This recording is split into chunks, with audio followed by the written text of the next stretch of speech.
Hey, so backing out of work. It's 3:06, and I figure want to do another video. So why not do one over my predictions for the biggest weekend in wrestling for the year, and that is WrestleMania weekend, or more importantly, it's NXT TAKEOVER Dallas weekend.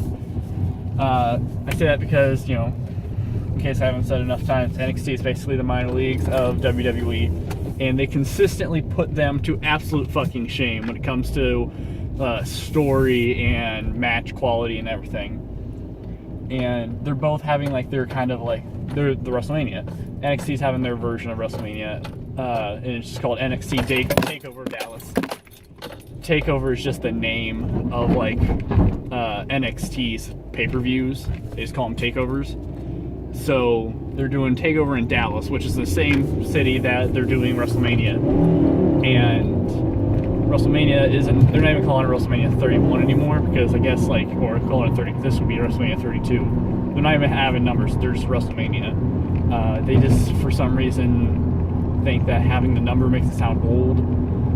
Weird shit. Anyway, I was just gonna do my thoughts, predictions on what's gonna happen based on what I can remember.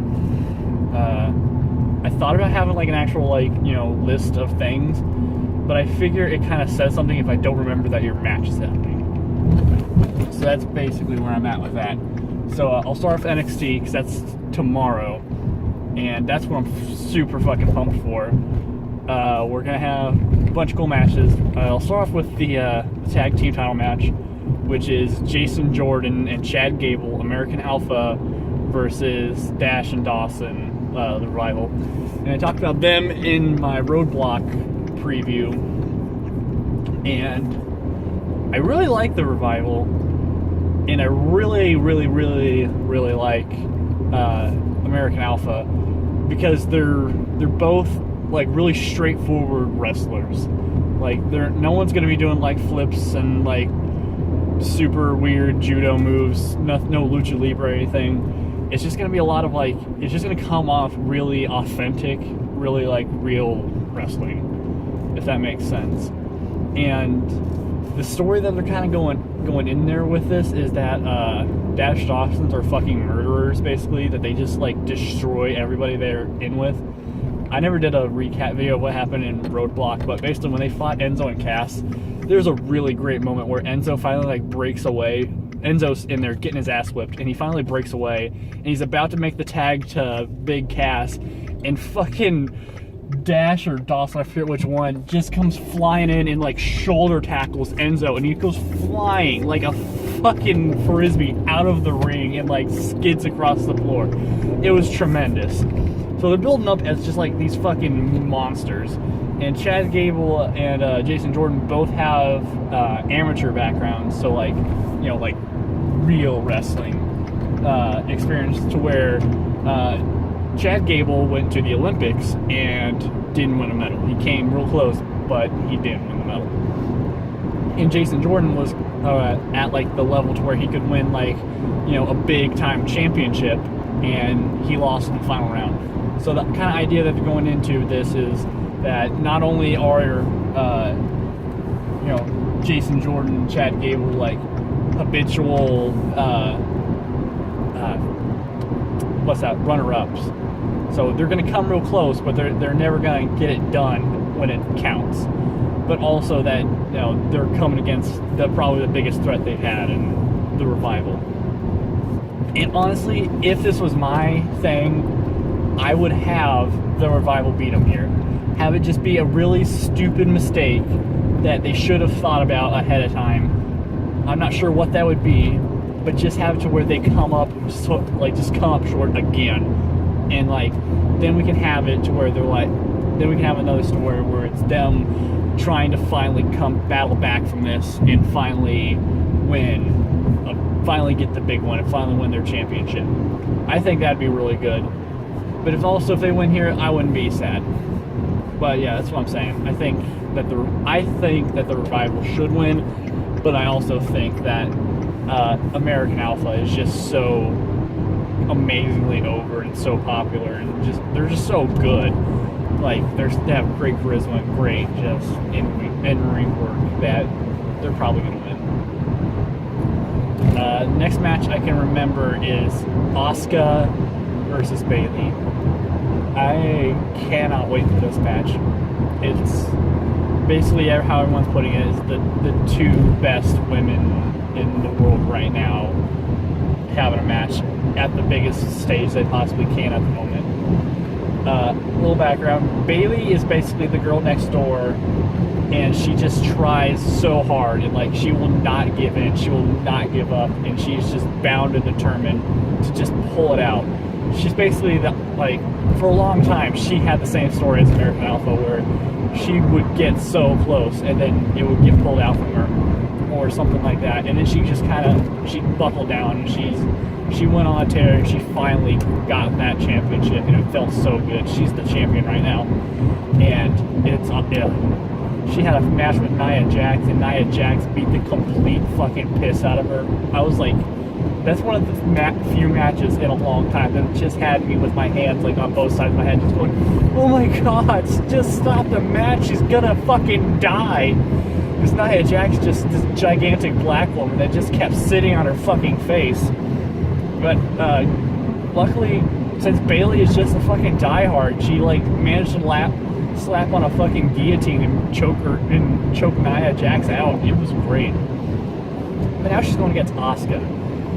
And I don't know how I could describe Asuka, except she's just fucking like any like anime ninja girl.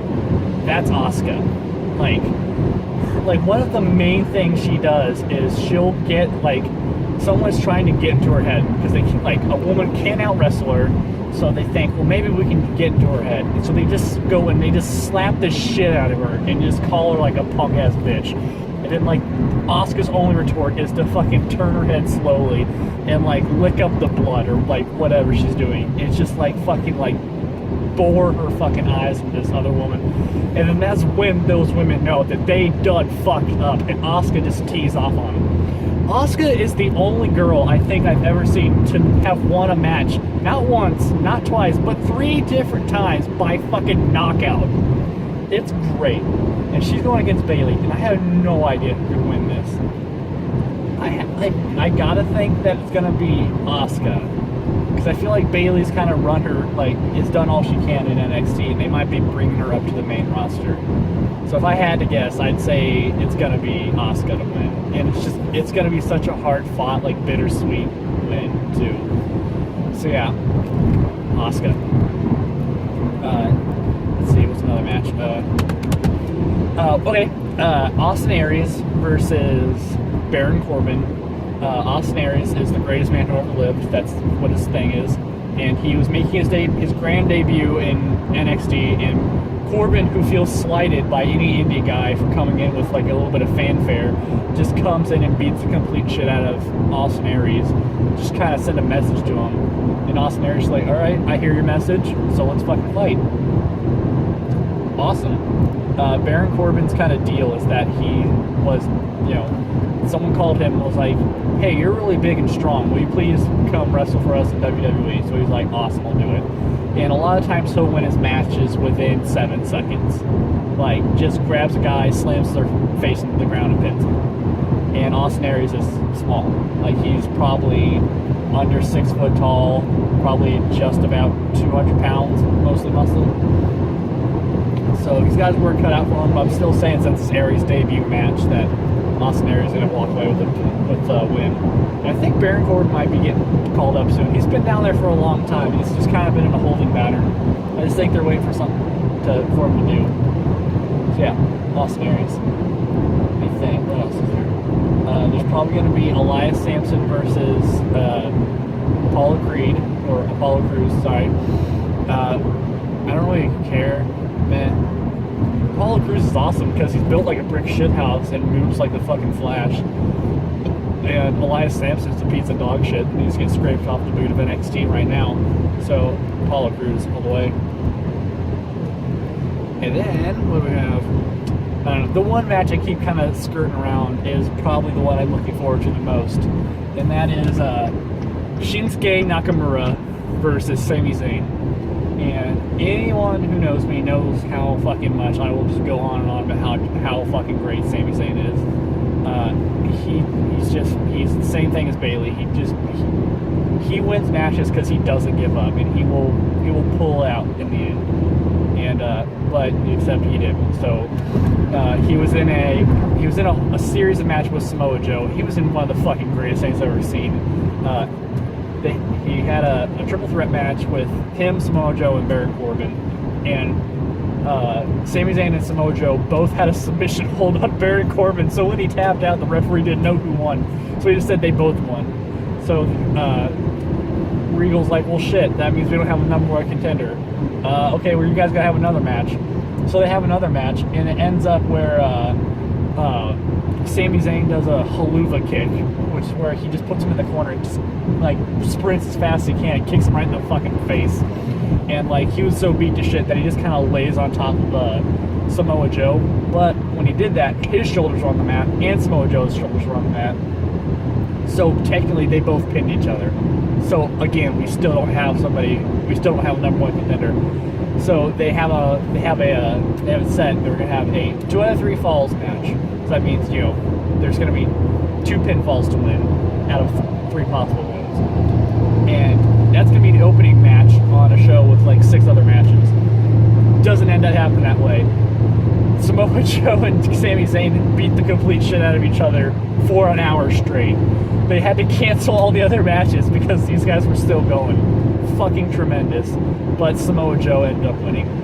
But so Sami Zayn was saying, all right, well, I guess this is it for me. I'm getting called up to the main roster. Guys, it's been cool. I fucking love you, NXT. And then William Regal was like, no. You're not fucking leaving without me getting like a sweet payday out of you for NXT Dallas. He's like, you're gonna face this guy. And he like shows Shinsuke Nakamura. And I think everybody takes it completely right on when they describe Shinsuke Nakamura.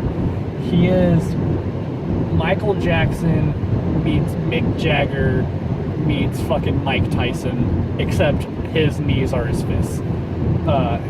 He's one guy that said it's like if Shawn Michaels, Mick Jagger, Michael Jackson all inhabited one body, and that body had hammers for knees. Because that motherfucker, his name is he's the king of strong style. But strong style is when you have a match, you kind of pretend to hit each other. You're like, ha ha. Shinsuke don't play that way. He's like, I'm gonna knee you in the fucking face. You better stay down when I do it. And he fucking lays it in. It's a really bad time to be ahead when you're in a match with Shinsuke Nakamura. And he's just goddamn cool as shit. And I can't fucking wait for that match. So yeah, I'm thinking Shinsuke's gonna pull out the win because Sami Zayn's on the WrestleMania card. So yeah, I can't wait for that. Then we got Finn Balor versus Samoa Joe for the NXT Championship. I don't know. I don't know who's gonna win this. Just because the build has been okay, it's been fine, it's been really standard, but if Finn Balor beats Samoa Joe, I don't know who he goes to next. I don't know who he fights next, unless it is like Baron Corbin or something. Unless it's like that. But it's like a thing of I don't see him losing to Samoa Joe. At the same time, I don't see what else he has to give NXT. So basically, I'm just gonna go for who I'm rooting for, and I'm always gonna be rooting for Finn Balor because every time he has a championship match, comes out as the Demon, and the Demon's fucking pissed, and I love it. So I hope Finn Balor wins. Cut. All right, WrestleMania 32 has a lot of matches. Most of them I don't give a flying fuck about. Most of them are comedically like I don't care about. So. Andre the Giant Memorial Battle Royal, which is just a 30-man clusterfuck where they just like throw everybody who hasn't had a match into one match, and they just kind of see who, it's like the Royal Rumble. They say who wins. I don't care who wins, but someone had the good idea of like, what if Baron Corbin debuted in one match? That'd be cool. So Have somebody young win and have somebody actually do something with the momentum from the win. Dudley Boys versus Usos. Sure, who cares? What the fuck ever. Team Total Diva. Don't care. The Intercontinental Championship ladder match, which has far too many people in it. It should just be Kevin Owens versus Sami Zayn like they were originally intending it to be. Basically, there's Kevin Owens and Sami Zayn and then a bunch of other people in a match. So I gotta think either Sami Zayn or Kevin Owens are coming out of this match as the champion. I hope it's Sami Zayn. That'd be fucking tremendous. If not, he's gonna be the runner-up kind of guy. He's going to be the guy that has his hand on the belt, and then at the last second, someone knocks him down and steals the win from him. So yeah, I'm putting it like that. Sami Zayn or Kevin Owens. Ryback versus Kalisto. Like, guys, you got to have Kalisto win this one. Just because he's the only person, like, Ryback, meh, whatever. He's fine. He never does anything with winning. And if you can just finally start giving Kalisto real wins, because Kalisto's just like, he's like Rey Mysterio. He's just this little masked wrestler. And he has the United States Championship. So, like, now the whole thing is, like, they keep doing the same thing. Every time Kalisto has a match, it's wow, Kalisto's really cool to watch. He's just so high-flying and offensive. But he's really tiny, guys. He's a really small person. He's so small. And Ryback, big. Kalisto, small. And Kalisto always ends up winning with, like, just basically fluke. He always, like, fluke wins. He never, like, beats somebody and goes, look, he's better than that guy. Did you see that? He out-wrestled him. It's always just like, oh, that guy was trying to take a piss and Kalisto rolled him up. Oh, shucks, he did it again. So, yeah, I really think Kalisto should win this. I'm predicting Ryback will win just because they're dumb. And they want to give muscle people muscle. Let's see, who's next? The Triple Threat Women's Championship match. Bayley, Sasha Banks, and Charlotte all going for the Butterfly Championship, which there's a rumor that they're finally going to get rid of the name Divas and the stupid Butterfly Championship, which I am all fucking for. And I think Sasha Banks is going to be the one to get to, like, win the belt and go, you know, this fucking butterfly belt's cool and all, but, and she, like, fucking throws it out of the ring and, like, whips out this new badass belt, whatever they have. But this is way fucking cooler. And then everybody pops this fucking shit. She's like, I'm not a fucking diva, I'm a boss. Which Sasha Banks is the fucking boss. When Sasha Banks was in NXT, she had a match with Bayley where she fucking found Bayley's biggest fan and, like, whipped a fucking hairband out of her hair and just, like, started prancing around the ring with it. And they cut back to the little girl and she's crying and everybody's like, you fucking cunt! You made Izzy cry! So fucking great. Love Sasha. Hope she wins. Let's see, who else? Undertaker versus Shane McMahon. If Undertaker wins, or if Shane McMahon wins, then he has control of Monday Night Raw, and if Undertaker loses, it's going to be his last WrestleMania. I don't know. It all kind of depends on where they're going with, like, because there's rumors that Shane McMahon's basically only in here for this one match, and if that's true, I mean, obviously he's not going to, you know, control Monday Night Raw, but I just feel like this would be, like, a good... Like, this is a really good opportunity to have Undertaker go out standing tall, to where the kind of the build has been Vince McMahon's a fucking dickweed. That's, like, basically the entire story, is, like, everybody hates Vince McMahon. So I think, like, a good way just to have this match end would just be, like, Undertaker's beating Shane to a bloody fucking pulp, and then he just kind of realizes, you know what, Vince is a fucking turd basket, and I'm kind of sick of doing this shit. So he just walks out, and, like, once it hits 10, he just kind of folds up his fists, and, like, so that means this is his last WrestleMania. He goes out walking tall, and he's also enacted the biggest change in fucking WrestleMania history. So, like, overall, it ends out with good feels, like a really bittersweet good feel. But yeah, I think that's kind of how it's going to be. Undertaker kind of walks out, or, like, throws the match for the sake of Monday Night Raw. Dean Ambrose versus Brock Lesnar in a no-holds-barred street fight. They're having really weird implications that Dean Ambrose might whip out a fucking chainsaw and try to cut Brock Lesnar to pieces, which I would feel really bad for that chainsaw when it just like shatters over Brock Lesnar's forehead. A lot of like this can go either way, really. Dean Ambrose should win, but I think Brock Lesnar is just gonna fucking destroy him. I think he's just gonna beat him from bell to bell, like beat him to submission, to where the ref just goes, all right, you need to stop before you fucking cut this guy in half with your fucking fists or whatever. So yeah, who should win? Dean Ambrose. Who will win? Brock Lesnar.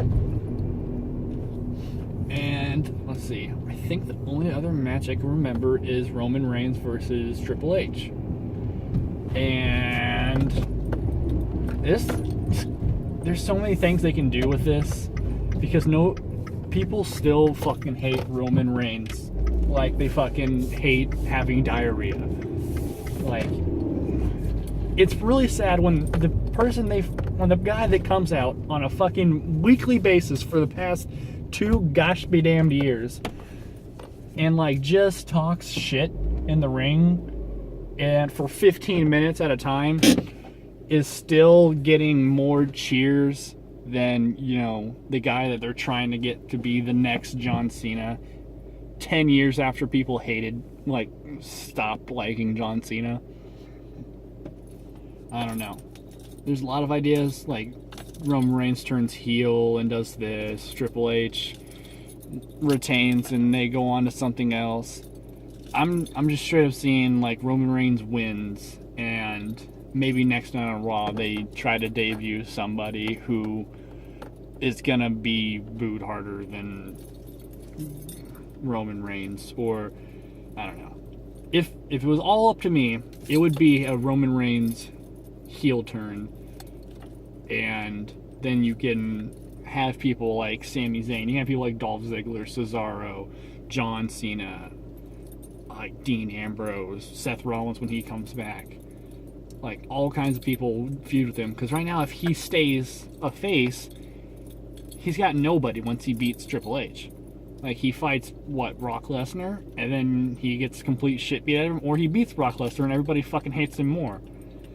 Like, people always have this argument with why you can't turn Roman, or why you shouldn't turn Roman Reigns heel, because, oh, if you turn him heel, people are just going to cheer for him, you know, just to be smarky.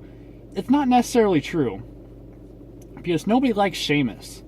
No one even ironically likes Sheamus. Nobody likes anybody in the League of Nations. Oh yeah, that was a match I forgot. Sucks to be them. Yeah. I'm just saying, like, if Roman Reigns turns heel, unless he is just becomes this powerhouse of charisma, people are still gonna shit on him for just saying suffer and succotash, son, and just doing Superman punches and spears all day, and being like every other heel in the company.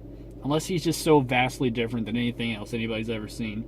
I think it's a pretty safe bet of him turning heel, and then you can give him, like, he can be booed, and you can have babyface getting cheered, because this is the problem that they're having right now. They're having fucking heels getting cheered against Roman Reigns, because people fucking hate Roman Reigns.